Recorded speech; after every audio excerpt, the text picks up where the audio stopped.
We now have a sensibly loaded bike, and before setting off, Nicholas, we're going to look at the various adjustments which can help to optimize your safety and comfort while you're riding. You can see that the bike has been loaded so that it's well balanced. Now get on the bike and sit down.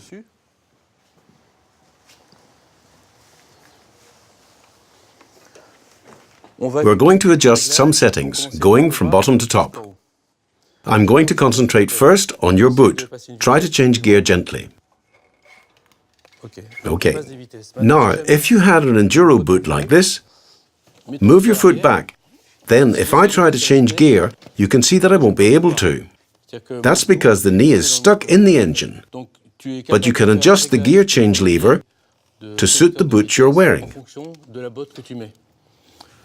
So, using the tools which are with your bike, your maxi trail, you can make the first adjustment here, another one there, and then either with the tool or by hand, you can turn it here, and you see that you can adjust your gear change.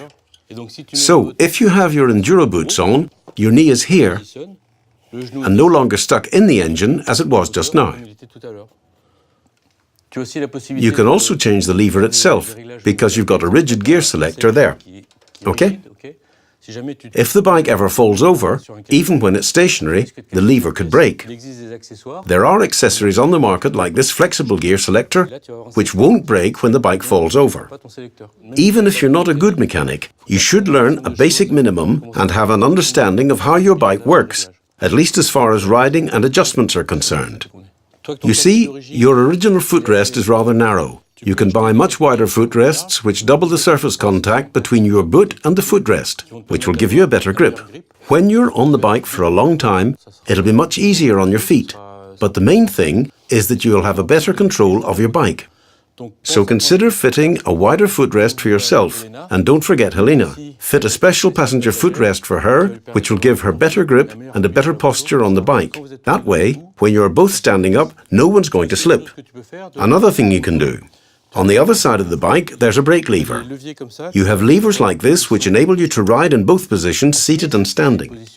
Otherwise, if you're upright on the bike and you haven't done the right adjustment, your boot may rest on the brake lever and your rear brake pad will wear out. So before you start, remember to make all the necessary adjustments on your footrests and your levers. Nicholas, now you're on the bike, you're seated, you can see that your wrist is in line with your handlebar and you're quite comfortable. Now, stand up in off-road position. Now, if you look, you'll see that you have two problems. The first problem is that your wrist is not straight. There's a break in the line here. That's not good for your wrist in the first place, but it's also not good for your control of the bike.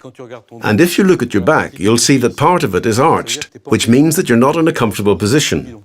You can adjust your handlebar, and that adjustment will give you a better position. You see, you can move your handlebar. You can raise or lower your handlebar. Go on. Now, push it down completely so that I can show you. There. Now up again. You see that you can make quite a lot of adjustments.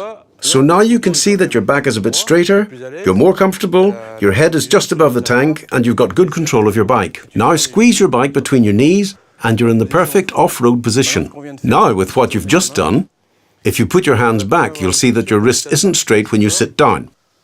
Now your wrist's at an angle, the other way. So we're going to adjust the position of the grips so that there is a compromise between the seated position and the standing position. Now, Nicholas, we're going to adjust the rear view mirrors. Here's a tip. Adjust this mirror when you're seated so that you can see behind you correctly. Go ahead. And now adjust the other one while you're standing up, so that you can see behind you when you're standing up.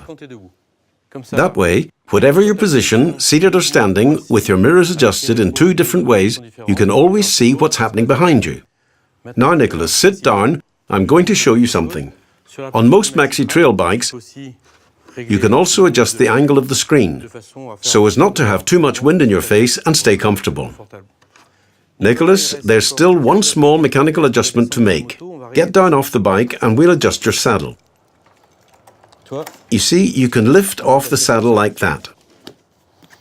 You can adjust the saddle height on most maxi trail bikes. You can put it on low, L, or high, H. So I'll put it back in the low position, you can make the adjustment here. Once you've done that, you've made all the necessary mechanical adjustments to your riding position. Now, let's look at the electronics. There are quite a few buttons on the dashboard, which may be off-putting at first, but in fact, it's quite simple. We're going to look at two adjustments. The first adjustment is for when you're riding off-road, when it's useful to adjust the traction of the tire. So we're going to remove the anti-skid setting, which is a default setting on the bike for safety reasons. So you have to press this button here, look. It starts to flash. When it stops, the anti-skid device is immobilized. And here, if you keep the same button pressed for 5 seconds, you can remove the ABS or not. It's up to you to choose, according to how you prefer to ride. Some modern maxi trails have a useful ABS system. Then there's the suspension. You can regulate it in various ways. You can set it for riding with the passenger or solo, with the suspension harder or softer. It's very important to have the right setting, because if you're riding on a fairly rough track which requires the shock absorber to work really hard and you've set it to soft, you're likely to ruin your shock absorber before long. So don't forget this adjustment. Look at the driving mode here. The bike is in enduro mode. If you put it in rain mode, the engine power is restricted and the bike won't skid on the road. You can put it in road mode or in dynamic mode if you want to have fun in the mountains. And to choose the rain mode, for example, you select it, throw the clutch, and the bike's in rain mode. So that's useful to know. Now, to demystify the electronics, I'm going to show you a couple of things. If I take the throttle cable and detach it, and then start the engine and accelerate, nothing will happen. And yet the electronics will set the engine speed at around 2,500 RPM, so the engine will be running very slowly, which will enable you to go from first, second, third, and get home at low speed, but you will be able to get home.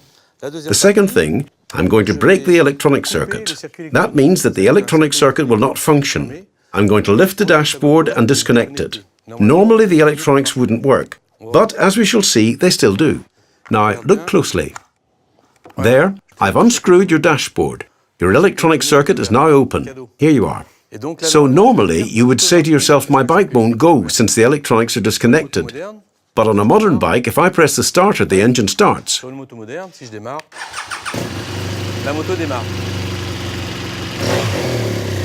What happens is that among 11 electronic boxes on your bike, you've got one which is independent, and that will enable you to start the bike. You will have low beam headlights, but you won't have the indicators or the horn, and you won't have certain functions which are not essential for riding, but you will still be able to ride. Imagine if you had a minor accident and the electronics get broken, or if you're hit from behind and the electronics are cut off, you can still ride. Another piece of advice, go to your garage, give them the serial number of your bike, and you can buy a CD with all your bike's spare parts listed, all the diagnostics, symptoms, and possible repairs. So you can then have your bike's complete technical compendium with you, so that when something goes wrong, you can share it with a local mechanic if you're not capable of fixing something yourself. You can print the picture which shows the spare part needed, tell him what needs changing, and then he will be able to do the job. The part can be ordered and sent by courier in 2 or 3 days, and you're completely independent. In the next episode, we're going to look at how to ride with a pillion on a maxi trail bike.